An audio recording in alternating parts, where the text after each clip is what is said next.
A former casino executive just revealed something that could save you thousands of dollars, and what he's saying about certain properties might shock you. This information cost him his career, but he believes you deserve to know which casinos to avoid, and, more importantly, which two you should keep secret. Casino number 10, Circus Las Vegas.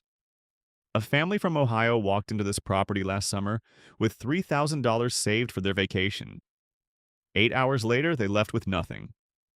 According to former floor managers, Circus operates some of the oldest, most unrenovated slot machines on the Las Vegas Strip. Internal reports suggest these machines maintain return-to-player percentages between 85 and 87%, significantly lower than newer properties. The dated circus atmosphere, with its flashing lights and constant noise, is specifically designed to overwhelm families and first-time visitors.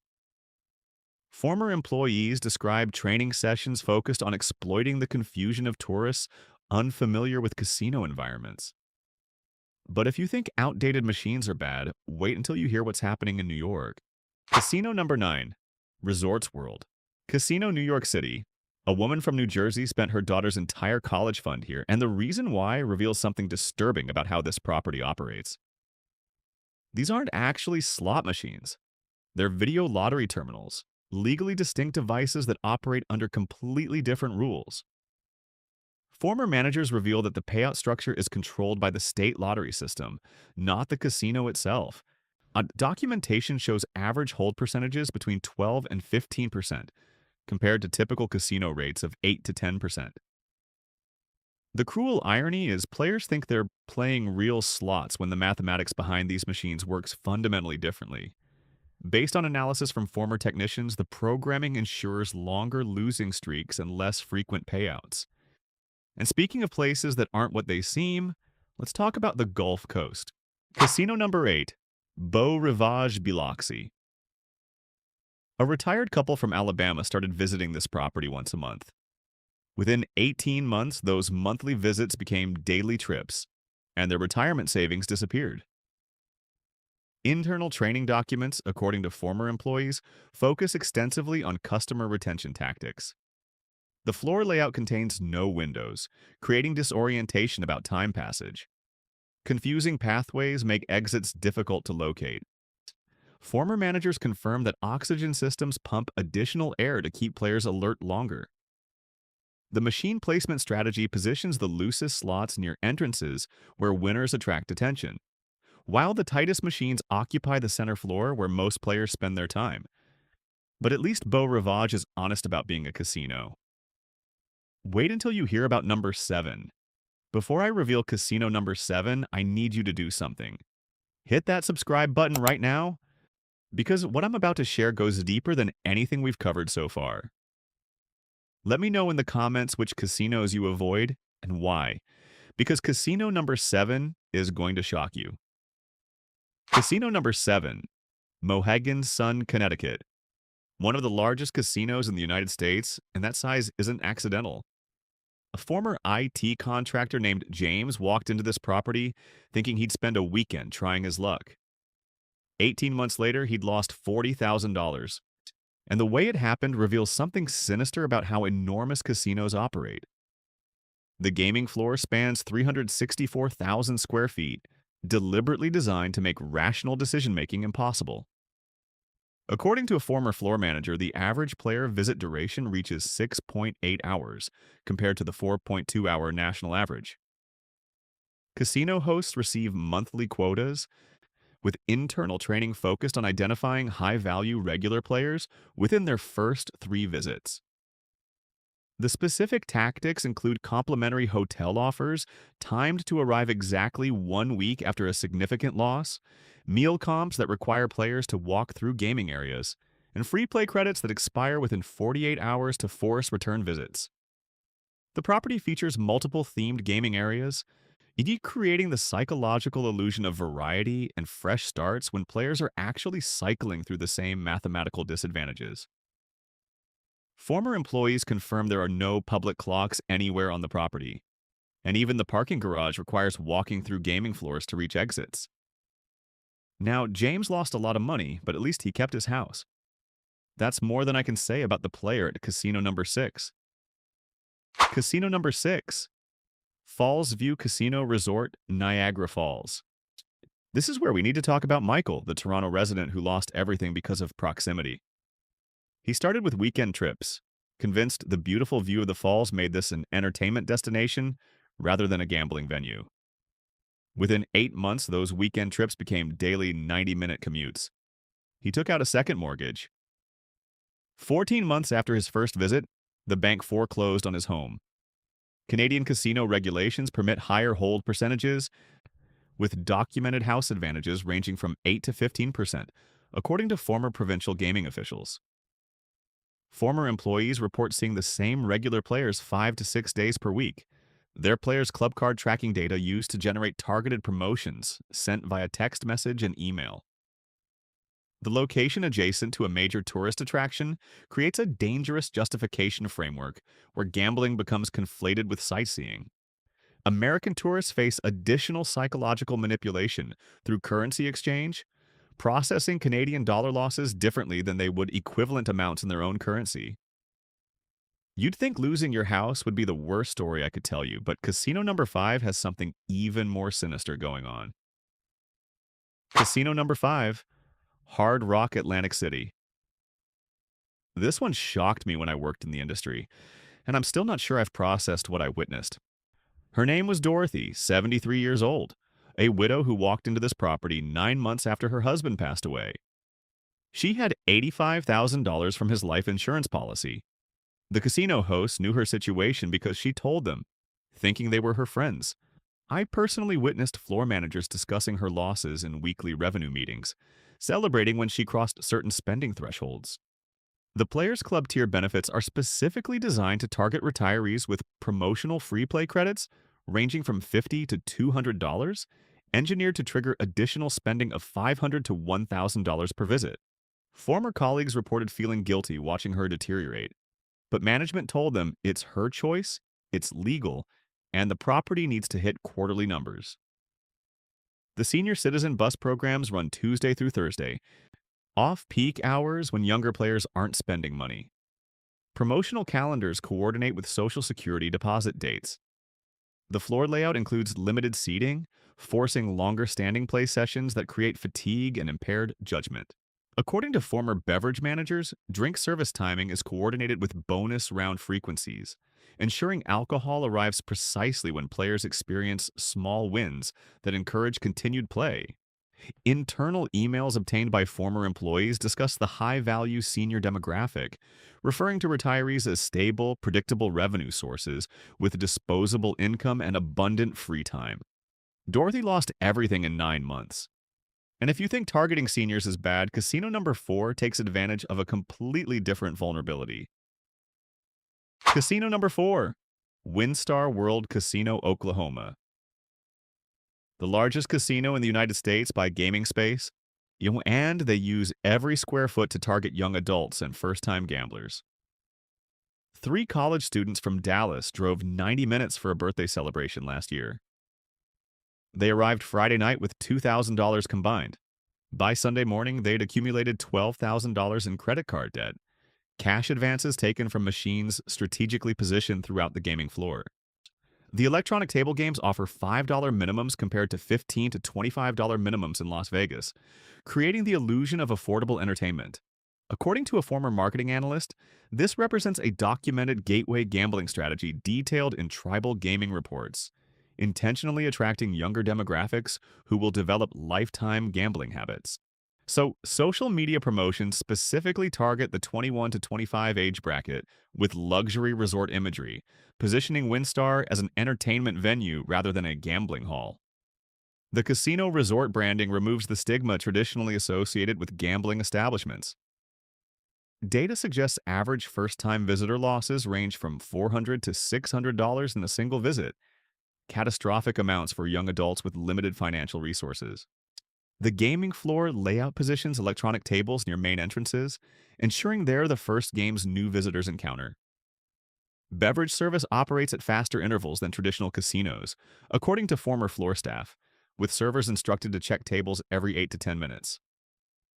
The aggressive expansion into sports betting specifically targets demographics who grew up watching sports, creating false confidence that knowledge translates to winning. But here's where things get really dark. The final casino on this list, actually, let me tell you about three more first, because you need context for how bad number one really is. Casino number three, Golden Nugget Lake, Charles, Louisiana. A factory worker named Tom cashed his paycheck here every Friday for 2 years straight. And what happened to him reveals something deeply troubling about regional casinos in economically depressed areas. Tom worked 45 hours a week at a chemical plant, while earned $38,000 annually, and lost almost everything because this property held a geographic monopoly in southwest Louisiana. According to a former HR director who worked at the casino, employee assistance programs regularly dealt with staff members developing gambling problems at their own workplace. Internal reports documented that 40% of total revenue came from local players living within a 30-mile radius, compared to the 20% national average for destination casinos. The property offers check cashing services directly on site, eliminating the friction that might cause someone to reconsider between leaving work and starting to gamble. The Players Club benefits are specifically designed for weekly visits rather than tourist traffic, with promotional calendars that mysteriously coordinate with regional payroll schedules at major employers. Former marketing employees confirmed that data analysis identified which companies paid on which days, allowing targeted promotional offers to arrive via text message the morning of payday. Tom never stood a chance against that level of systematic extraction. Documentation shows the average local player household income ranged from $35,000 to $50,000, meaning these weren't wealthy people losing disposable income. These were working families losing rent money, grocery budgets, and utility payments. And if regional economic predation seems bad, number two operates on an even more concerning model. Casino number two, any cruise ship casino. This isn't a single property, but an entire category you need to avoid, and here's why. A couple celebrating their honeymoon on a Caribbean cruise thought they'd try the slots one evening after dinner. 7 days later, they'd lost $4,800. And the reason reveals something most people don't know about maritime gambling. These operations function under maritime law, which means completely unregulated gaming. There are no required return-to-player minimums, no gaming commission oversight, and no regulatory framework protecting players. According to a former cruise line gaming manager, slot machines can be programmed to any hold percentage the company desires, with documented rates between 15 and 25%. Yeah, you're a captive audience for 7 to 10 days, with nowhere else to go and nothing else to spend money on. The onboard account system makes spending feel abstract, just a signature on a slip, rather than watching cash disappear. The casino is strategically positioned between dining venues and entertainment areas, forcing passengers to walk through gaming floors multiple times daily. Alcohol service operates more aggressively than any land-based casino, with former beverage staff reporting instructions to maintain constant drink availability at gaming positions. There are no self-exclusion options, no responsible gaming resources, no regulatory body to file complaints with if something seems wrong. Data from former cruise employees suggests passengers with gambling problems lose an average of $2,000 to $4,000 per cruise, devastating amounts charged to credit cards that won't be processed until they are back home, and the financial damage is already complete. But even unregulated cruise ships aren't as bad as casino number one. I debated including this one because it cost me professional relationships, and I'm risking more by sharing what I know. The name is going to surprise you because it's one of the most famous properties in Las Vegas, a place people associate with luxury and sophistication. I'm about to share internal documentation I shouldn't have access to anymore, but people deserve to know the truth about how modern casino marketing has evolved into something predatory. Remember, I mentioned someone who lost everything? Here's that full story, and it's going to make you angry. Her name was Sarah, 34 years old, a marketing executive from San Diego earning 6 figures and living a successful life. She had no prior gambling problems, no addiction history, nothing that would have predicted what happened next. This particular casino's systems identified her during her first visit, analyzed her spending patterns and demographic profile, then systematically exploited her vulnerabilities over 14 months. The casino, it's the Cosmopolitan of Las Vegas. Casino number one, the Cosmopolitan of Las Vegas. I know what you're thinking. It's beautiful, modern, trendy, the kind of place that shows up on Instagram with chandeliers and rooftop pools. That's exactly the problem, and here's why. Sarah initially visited for a work conference 3 nights in October. The sophisticated atmosphere made gambling feel upscale and acceptable, not something associated with addiction or loss. She put $400 into a high-limit slot machine, won 2,200, and felt smart. That first visit ended with a $5,000 loss, but she'd networked successfully and justified it as entertainment expense.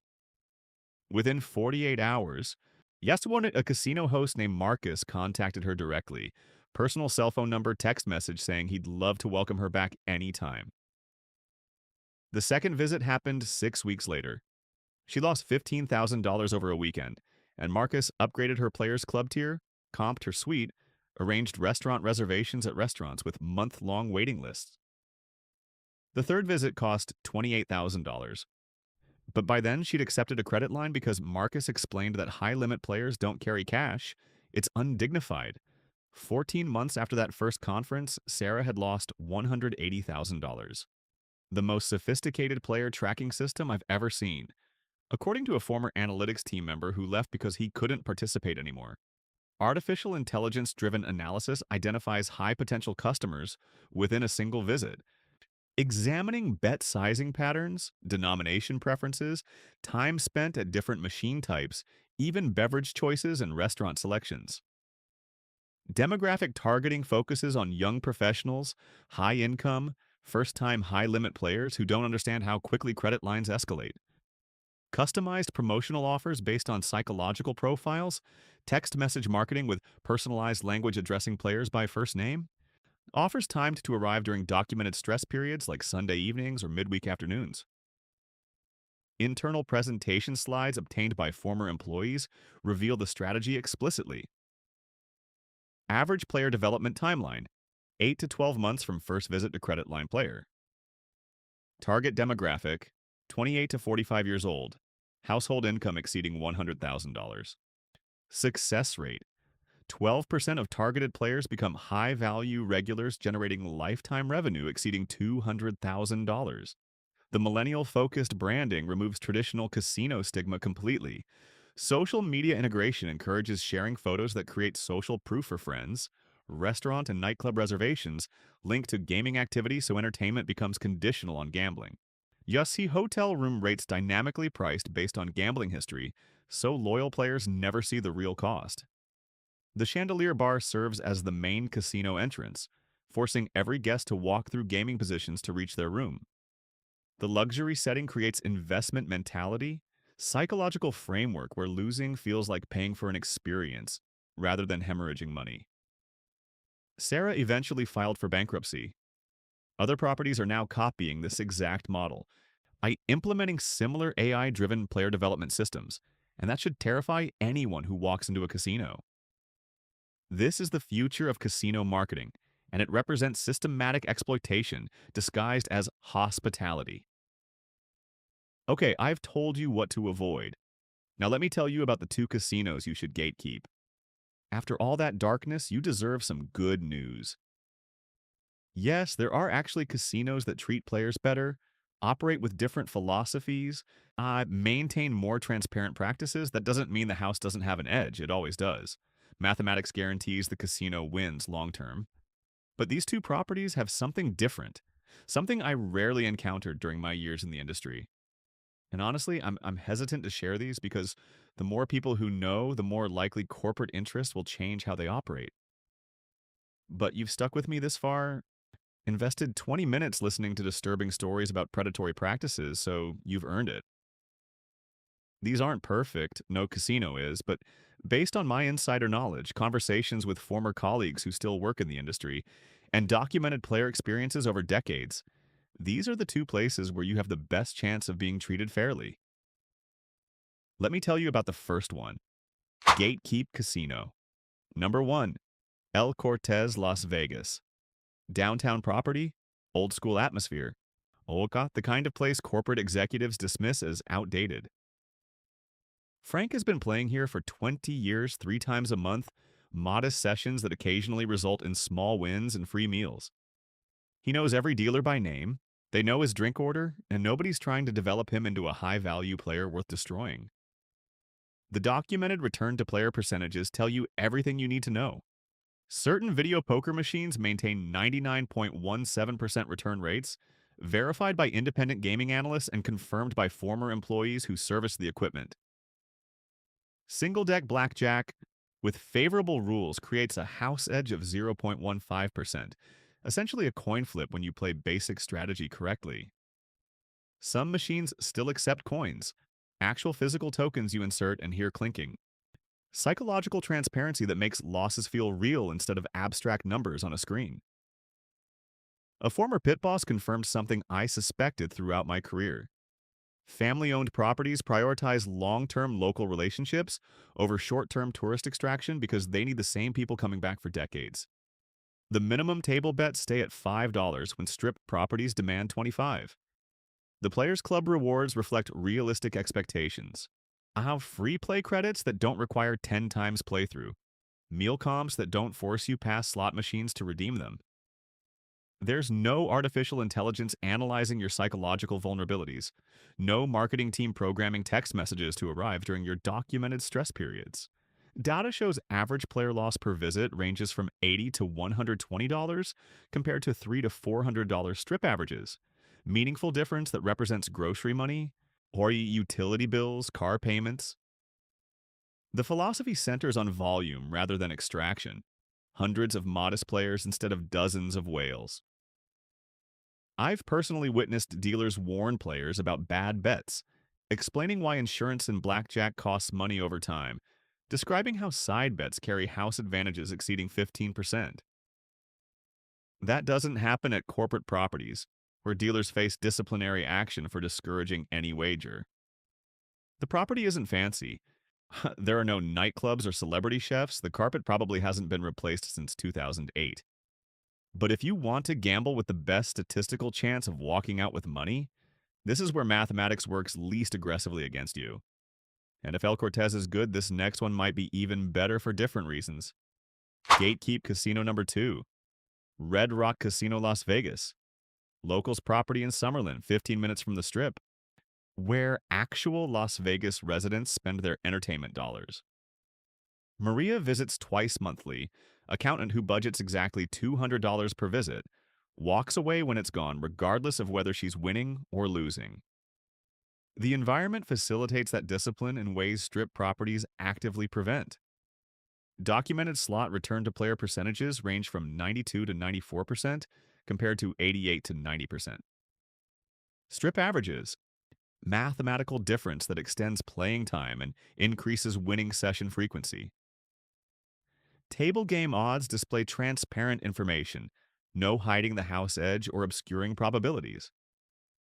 Responsible gaming resources are prominently featured, phone numbers and website information positioned where people can actually see them instead of hidden in corners. A former colleague in analytics explained something crucial. Locals casinos cannot afford predatory tactics because they require the same customers returning consistently. Destroy someone financially and they're gone forever, taking their friends and family with them. The drink prices stay reasonable, food comps reflect actual value, and hosts don't contact you unless you specifically request it. The floor layout includes windows, actual natural light showing time passage. Clocks are visible throughout the property. Exit signs are clear, and pathways don't force you through additional gaming areas. The Players Club design rewards modest regular play rather than encouraging escalation, tier benefits that reflect realistic spending patterns instead of requiring unsustainable losses to maintain status.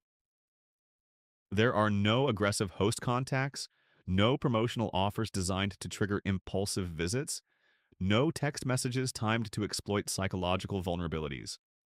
Self-exclusion programs are actively promoted rather than hidden.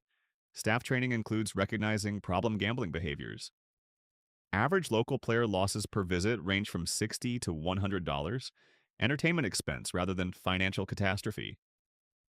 The philosophy positions gambling as one amenity among many. The property functions as an entertainment venue that happens to include gaming rather than a gambling venue with superficial entertainment attached. The entire atmosphere feels different. Former beverage staff describes service expectations focused on hospitality rather than impairment. Why gatekeep this information? Because if Red Rock becomes too popular with tourists, corporate ownership might change the model to maximize short term extraction over long term relationships. 10 casinos to avoid, 2 to consider carefully. The house always maintains mathematical advantage. That's how gambling works. But some houses operate with predatory intent, while others function as legitimate entertainment businesses. You now have insider knowledge most players never access, information that cost careers to obtain, and professional relationships to share. Use this wisely, understand that even the good casinos are still casinos, and the best way to win is knowing when and where not to play. Subscribe for more industry secrets they don't want you knowing. And let me know in the comments if you've experienced any of these properties and whether your observations match what I've described here today. Stay smart out there.